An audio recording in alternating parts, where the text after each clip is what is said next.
Saudi अरब, Bahrain, मिस्र और UAE ने कतर के साथ सारे कूटनीतिक संबंध तोड़ने की घोषणा की है। इन सभी देशों ने कतर पर आतंकवाद को समर्थन देने का आरोप लगा दिया है। आतंकवाद को बढ़ावा देने के अलावा बहरीन ने कतर पर अपने आंतरिक मामलों में दखलंदाजी करने का भी आरोप लगाया।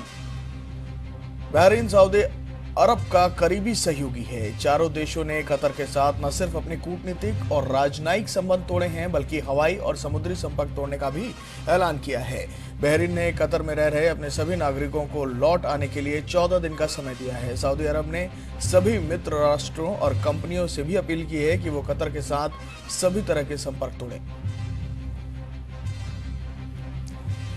शीतल शर्मा मेरे साथ जुड़ गई हैं, विदेशी मामलों की जानकार हैं। शीतल जी, जिस तरह से ये संबंध तोड़ने की बात आई है और इतना कड़ा कदम उठा लिया गया है, क्या कारण लगता है इसका? आतंकवाद के अलावा बहुत सारी ऐसे इनपुट्स भी मिले होंगे।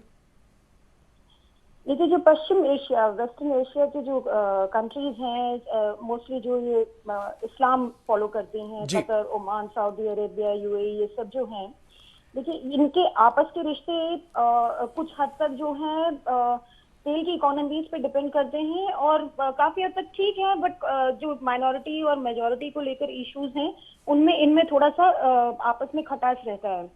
जो दूसरी बात आतंकवाद को लेकर हुई है उसमें ये है कि हमें ये समझना होगा कि ये इस्लामिक कंट्रीज भी जो हैं ये भी धीरे धीरे आतंकवाद की गिरफ्त में आती जा रही हैं। जी। इनमें एक डिवीजन है जो कुछ लिबरल आउटलुक वाली इस्लामिक कंट्रीज हैं और वो है जो कि ऑर्थोडॉक्स और कट्टर आउटलुक इस्लामिक कंट्रीज हैं। अब यहाँ पे ये हो रहा है कि जो कंट्रीज टेररिज्म को, जहाँ से वहाबी और इस तरीके के टेररिस्ट ग्रुप्स को आगे, वहाबी बेस में निकलते हुए टेररिस्ट ग्रुप्स को आगे शय मिलती है, वो कंट्रीज, इन सारी कंट्रीज की इकोनॉमी के लिए, स्टेबिलिटी के लिए खतरा है, क्योंकि इन कंट्रीज की इकोनॉमीज टूरिज्म पे डिपेंड करती हैं, बाहर से आए हुए इमिग्रेंट्स पे डिपेंड करती हैं और अपने पेट्रो प्रोडक्ट्स पे इनकी इकोनॉमी चलती है। अब अगर यहाँ पे किसी भी तरह की अस्थिरता पैदा होती है तो ये अपने को सस्टेन करना मुश्किल में पाएंगी।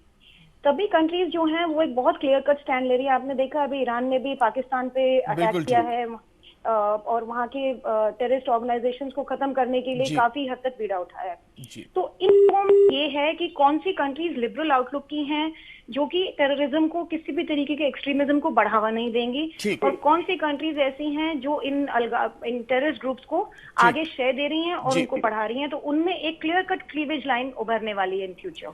शुक्रिया शीतल शर्मा। ओमान और मस्कट में शुक्रिया शीतल शर्मा इस महत्वपूर्ण जानकारी के लिए। तो बहरीन में अब आंतरिक मामलों में भी दखलंदाजी कतर की बढ़ रही थी। हवाई और समुद्र संपर्क टूटेगा और सबसे जरूरी और अहम बात यह कि 14 दिन का वक्त दिया है इन देशों ने अपने नागरिकों को जो कतर में हैं वो लौट आएं, क्योंकि इसके बाद सभी तरह के संपर्क टूट जाएंगे।